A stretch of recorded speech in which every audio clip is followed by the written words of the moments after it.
এই ছিল আমার আজকেকার চারা রুই মাছের রেসিপির ফাইনাল রূপ।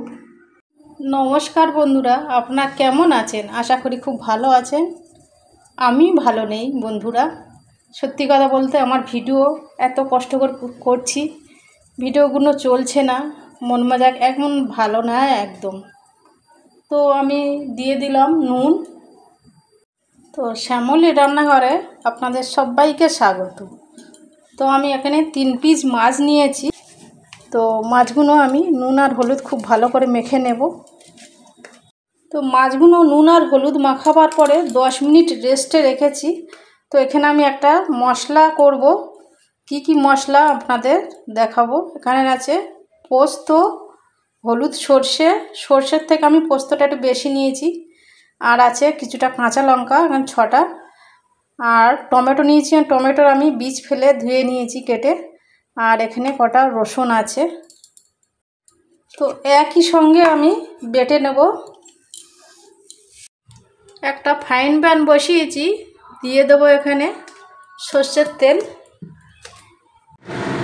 তো তেলটা খুব ভালো মতন গরম করে নিয়েছি। এবারে আমি মাছগুলো দিয়ে দেবো। তো বন্ধুরা, এই মাছগুলো অনেকটা লম্বা লম্বা। তো ফ্রাইং প্যান বসালে মাছগুলো ভাজতে সুবিধা হয়।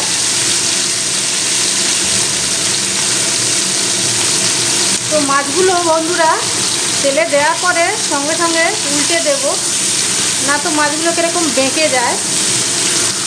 আর সঙ্গে সঙ্গে এরভাবে উল্টে দিলে মাছগুলো বেশ সোজা থাকবে।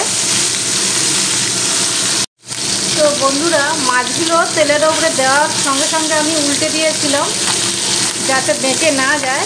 তো দেখুন বন্ধুরা, কত সুন্দর এখন সোজা আছে। না তো এই লেজ দিকটা গুটিয়ে ওপর দিকে উঠে গিয়ে বেঁকে যায় মাছগুলো, ভালো লাগে না, ভাজতেও অসুবিধা হয়। তো বন্ধুরা, এরকম কাঁচা অবস্থায় আপনারা উল্টে দেবেন একবার, তারপরে উল্টে পাল্টে ফের খুব ভালো করে ভেজে নেবেন, তবু আর বেঁকবে না। তো মাছগুলো ভাজা হয়ে গেছে, আমি এবারে তুলে নেব। ওই ব্যাচেলারটা দিয়ে তুলতে অসুবিধা হচ্ছে, তো ব্যাচেলার একটু নরম হয়। তো দেখুন বন্ধুরা, মাছগুলো ঠিক এভাবে আমি ভেজে নিয়েছি। তো গ্যাসের ফ্লেমটা হাইতে রেখে মাছগুলো ভেজে নিলাম। তো এবার আমি এখানে 1 টেবিল চামচ কালো জিরে দিয়ে দিলাম। তো সর্ষে বাটাতে কালো জিরে দিলে তরকারির টেস্ট বেশি ভালো হয়।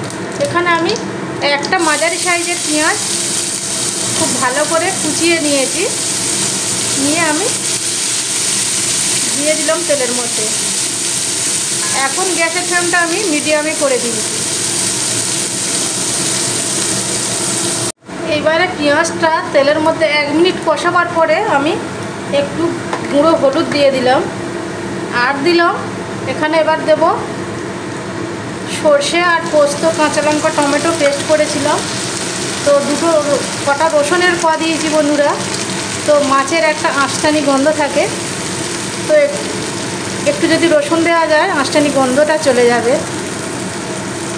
তো এবার আমি সর্ষে পোস্তগুলো আমি একই সঙ্গে একটু কষিয়ে নেব। আর দেব পরিমাণ মতো নুন দিয়ে দিলাম। তো বন্ধুরা, এখানে আমি গুঁড়ো লঙ্কা দিলাম না, কাঁচা লঙ্কা আমি যে কটা বেটে নিয়েছিলাম সেই লঙ্কাটা দিয়ে রান্নাটা করব। তো আপনাদের যেমন লঙ্কা পছন্দ সেই অনুসারে কমিয়ে বাড়িয়ে দিতে পারেন। তো সর্ষে আর পোস্ত দিয়ে বেশিক্ষণ কষানো যায় না, তাহলে তিতো হয়ে যেতে পারে। তো আমি 2 থেকে 3 মিনিট কষিয়ে নিলাম। এবার দিয়ে দেবো এখানে আমি জল। মশলার বাটিটা ধুয়ে জল দিয়ে দিলাম। তো আপনাদের ঝোল যেমন পছন্দ সেই অনুসারে জল দিয়ে নেবেন।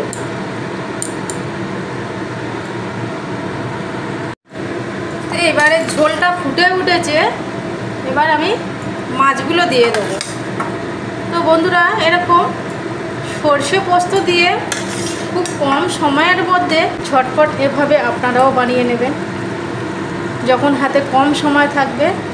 তো ভাবছেন নিরামিষও খেতে পারবো না, আবার হাতে কম সময় আছে রান্না আর না ভেবে এরকম সর্ষে পোস্ত বাটা দিয়ে 10 মিনিটের মধ্যে এরকম মাছের তরকারি আপনারাও বানিয়ে নেবেন।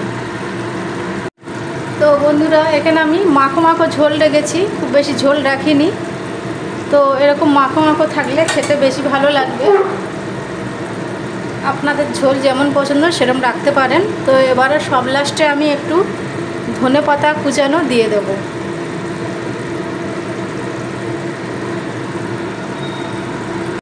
তো বন্ধুরা, হয়ে গেছে আমার মাছের ঝালের রেসিপি সর্ষে পোস্ত দিয়ে।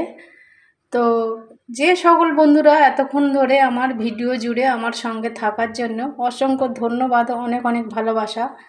তো একটা লাইক ও সাবস্ক্রাইব করে টুং করে বেল বাটনটি বাজিয়ে রাখবেন, তাহলে আমি যখনই এরকম নিত্য নতুন রেসিপি দেবো সবার আগে আপনাদের কাছে পৌঁছে যাবে।